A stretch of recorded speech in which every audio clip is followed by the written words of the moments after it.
Welcome back to our channel. We're reading Pride and Prejudice by Jane Austen. In chapter 30, we saw how Colonel Fitzwilliam and Mr. Darcy were welcomed at Rosings Park. Let's see what happens next in chapter 31.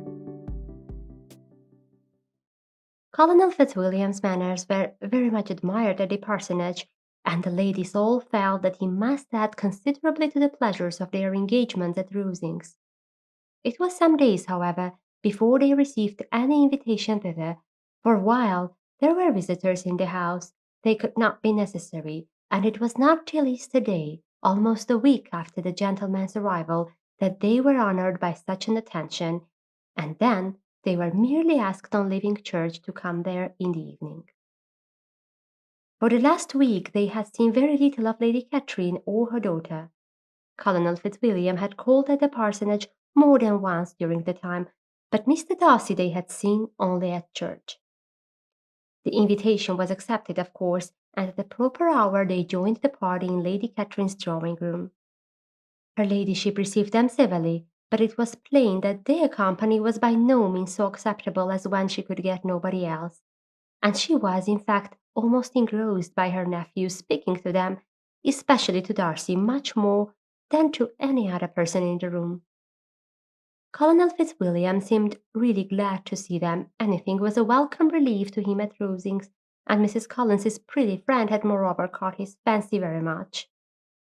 He now seated himself by her, and talked so agreeably of Kent and Hertfordshire, of travelling and staying at home, of new books and music, that Elizabeth had never been half so well entertained in that room before, and they conversed with so much spirit and flow as to draw the attention of Lady Catherine herself, as well as of Mr. Darcy. His eyes had been soon and repeatedly turned toward them with a look of curiosity, and that her ladyship, after a while, shared the feeling was more openly acknowledged, for she did not scruple to call out, "What is that you are saying, Fitzwilliam? What is it that you are talking of? What are you telling Miss Bennet? Let me hear what it is." "We are speaking of music, madam," said he, when no longer able to avoid a reply. "Of music? Then pray speak aloud. It is of all subjects my delight. I must have my share in the conversation if you are speaking of music. There are few people in England, I suppose, who have more true enjoyment of music than myself, or a better natural taste. If I had ever learned, I should have been a great proficient. And so would Anne if her health had allowed her to apply. I am confident that she would have performed delightfully. How does Georgiana get on, Darcy?" Mr. Darcy spoke with affectionate praise of her sister's proficiency. "I am very glad to hear such a good account of her," said Lady Catherine, "and pray tell her from me that she cannot expect to excel if she does not practice a good deal." "I assure you, madam," he replied, "that she does not need such advice. She practices very constantly." "So much the better. It cannot be done too much, and when I next write to her I shall charge her not to neglect it on any account. I often tell young ladies that no excellence in music is to be acquired without constant practice. I have told Miss Bennet several times that she will never play really well unless she practices more, and though Mrs. Collins has no instrument, she is very welcome, as I have often told her, to come to Rosings every day and to play on the pianoforte in Mrs. Jenkinson's room. She would be in nobody's way, you know, in that part of the house." Mr. Darcy looked a little ashamed of his aunt's ill-breeding, and made no answer. When coffee was over, Colonel Fitzwilliam reminded Elizabeth of having promised to play to him, and she sat down directly to the instrument. He drew a chair near her. Lady Catherine listened to half a song, and then talked as before to her other nephew, till the latter walked away from her, and making with his usual deliberation towards the pianoforte, stationed himself so as to command a full view of the fair performer's countenance.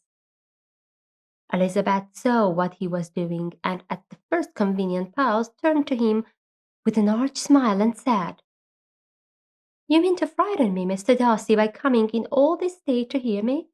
I will not be alarmed though your sister does play so well. There is a stubbornness about me that never can bear to be frightened at the will of others. My courage always rises at every attempt to intimidate me. I shall not say you are mistaken, he replied, because you could not really believe me to entertain any design of alarming you, and I have had the pleasure of your acquaintance long enough to know that you find great enjoyment in occasionally professing opinions which in fact are not your own. Elizabeth laughed heartily at this picture of herself, and said to Colonel Fitzwilliam, "Your cousin will give you a very pretty notion of me, and teach you not to believe a word I say. I am particularly unlucky in meeting with a person so able to expose my real character in a part of the world where I had hoped to pass myself off with some degree of credit.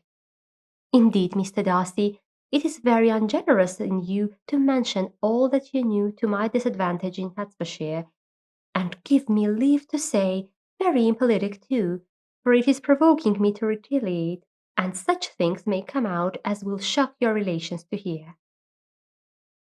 "I am afraid of you," he said, smilingly. "Pray, let me hear what you have to accuse him of," cried Colonel Fitzwilliam.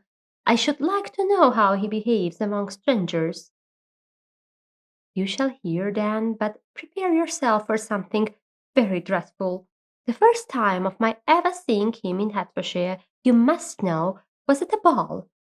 And at this ball, what do you think he did? He danced only 4 dances, though gentlemen were scarce, and to my certain knowledge more than one young lady was sitting down in want of a partner. Mr. Darcy, you cannot deny the fact." "I had not at that time the honour of knowing any lady in the assembly beyond my own party."